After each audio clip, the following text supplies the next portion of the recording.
Strange decision, I would say.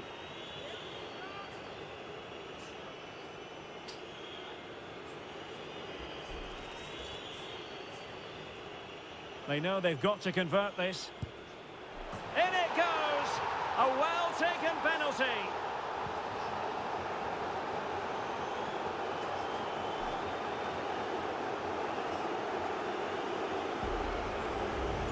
Well, here we can see it again, and he's done well to read the intentions, but just can't get a touch on it as it sails over him. So close to being a fantastic stop. You see the accolades, the trophies, the adoring fans chanting my name now. But it wasn't always this way. I'm Ozzy, and my path to becoming the phenomenal one wasn't a smooth ride. It was a roller coaster of setbacks, doubts, and relentless determination. I remember sneaking out of bed after midnight to play under the dim streetlights. My mom would find me in the morning, exhausted but happy, my clothes dirty from the night's games. I was addicted to the game. I'd lose sleep, skip meals, anything for those precious hours on the pitch. My parents worked tirelessly, barely making ends meet, but they never wavered in their support. They believed in me even when the world didn't. When I was 11, they managed to get me into the local youth academy. It was a dream come true, but it was also where the real challenges began. My first few games were disastrous. I was nervous, overwhelmed, and it showed. I fumbled passes, missed easy shots, and couldn't find my rhythm. The coach's confidence in me wavered, and whispers started circulating among the fans and my teammates. He's not cut out for this. Maybe he's just not good enough. Those words stung, but they also fueled a fire within me. I remember one particularly bad game.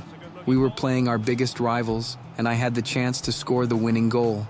The ball was at my feet, the goal was wide open, and I choked. The ball rolled past the post, and I can feel the weight of disappointment from the stands. My teammates were visibly frustrated, and I could see the doubt in their eyes. That night, I went home and cried. The next game was no better. I was tentative, afraid of making mistakes, which only led to more errors. The coach's faith in me dwindled, the fans jeered, the media lambasted me, and my confidence hit rock bottom. In another match, a crucial one for our season, I had the perfect opportunity to score the winning goal. The ball came to me in the penalty area, but I hesitated. The goalkeeper closed in, and I fluffed the shot. We lost, and the disappointment in my teammates' eyes was more than I could bear. The headlines the next day were brutal. Is this the end for Osborne? The losses kept piling up. Each failure added weight to my already burdened shoulders. My teammates lost faith, the coach benched me, and the fans turned their backs. The media labeled me a flop, a wasted talent. Every game felt like another nail in the coffin of my career. I remember sitting alone in my small apartment after one particularly bad match, staring at the ceiling, questioning everything. My dreams of stardom seemed to be slipping through my fingers like sand. I was at my lowest point, teetering on the edge of giving up. Then came the email, an innocuous notification that would change everything.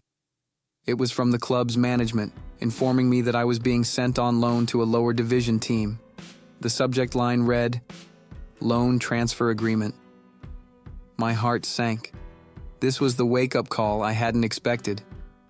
It felt like a death sentence for my career, a confirmation of my worst fears.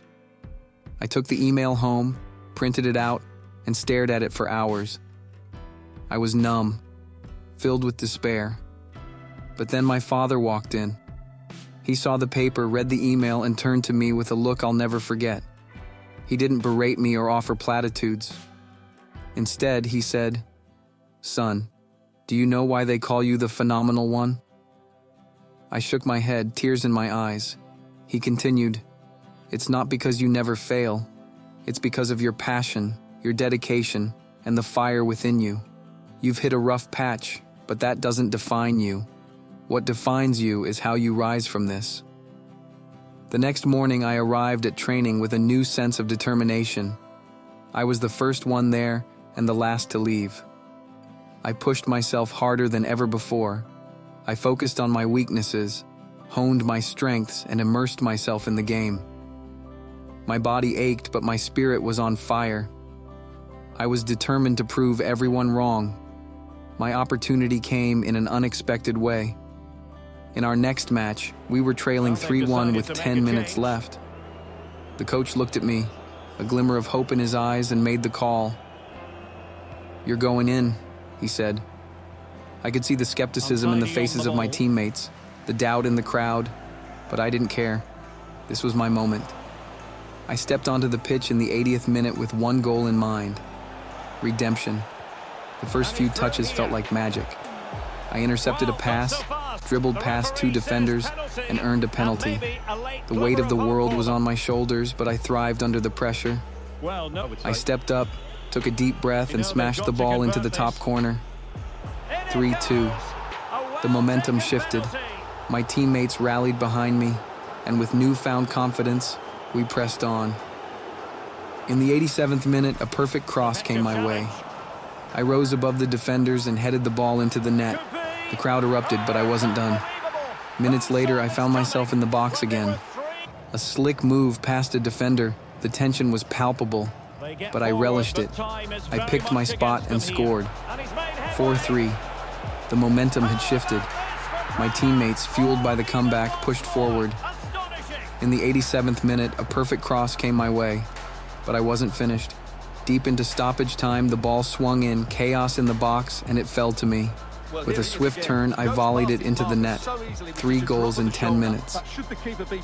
The stadium erupted in euphoria, and my teammates mobbed me. I had arrived. I had shown them all why they should call me the phenomenal one. But despite our efforts, the final whistle blew with the score still level at 4-4. It was time for penalties. The shootout was a cruel mistress. Despite my heroic comeback, we fell short. The final scoreline showed a loss, but for me, it was a victory. I had proven my worth, silenced the doubters, and reignited my career. That game was my turning point. The media's tone shifted from skepticism to admiration. Headlines proclaimed, "Is he truly phenomenal?" But for me, it was more than just a headline. It was a testament to resilience, to fighting back when the world counted me out. From that day forward, my career took off. I became known not just for my talent, but for my determination and my ability to rise from the ashes. The failures of the past became lessons, and the doubts turned into fuel for my fire. But as they say, what goes up must come down. And boy, did I come crashing down. After that hat-trick game, I couldn't buy a goal to save my life. It was like the football gods had turned their backs on me, leaving me stranded in a sea of missed opportunities and shattered dreams. Game after game, I watched helplessly as my confidence dwindled and my performance faltered. My teammates looked to me for leadership, but I had nothing to offer. The hat-trick game felt like a distant memory, a cruel reminder of what could have been. I tried everything: extra training sessions, sports psychologists, even superstitions like wearing lucky socks. But nothing seemed to work. I was stuck in a rut, my career hanging in the balance. But just when it seemed like all hope was lost, something inside me clicked. I realized that I couldn't keep doing the same things and expecting different results. If I wanted to salvage my career, I had to reinvent myself. So, I went back to the drawing board. I analyzed my strengths and weaknesses, dissected my game down to the minutest detail. And then, I did something radical. I embraced change. I started experimenting with my playing style, trying new techniques and tactics. I focused on my movement off the ball, my positioning, my vision. I became more versatile, more adaptable, willing to play wherever the team needed me. And slowly but surely, things started to shift. My performances improved, my confidence returned, and with it, a glimmer of hope. The hat-trick game was no longer a fluke, it was a glimpse of my true potential. And then one day, it happened. The coach called me into his office, a serious look on his face. My heart pounded in my chest as I braced myself for the worst. But to my surprise, his expression softened, a hint of pride shining through. "You've come a long way," he said, his voice gruff but genuine. "And I think it's time you got another shot with the first team." I couldn't believe it. After everything I'd been through, all the doubts and setbacks, I was getting a second chance. It was a validation of all the hard work, the perseverance, the sheer determination to never give up. As I walked out of that office, a renewed sense of purpose filled me. I knew that this was just the beginning, that there were still mountains to climb and battles to win. But for now, I allowed myself a moment of celebration, a moment to savor how far I'd come.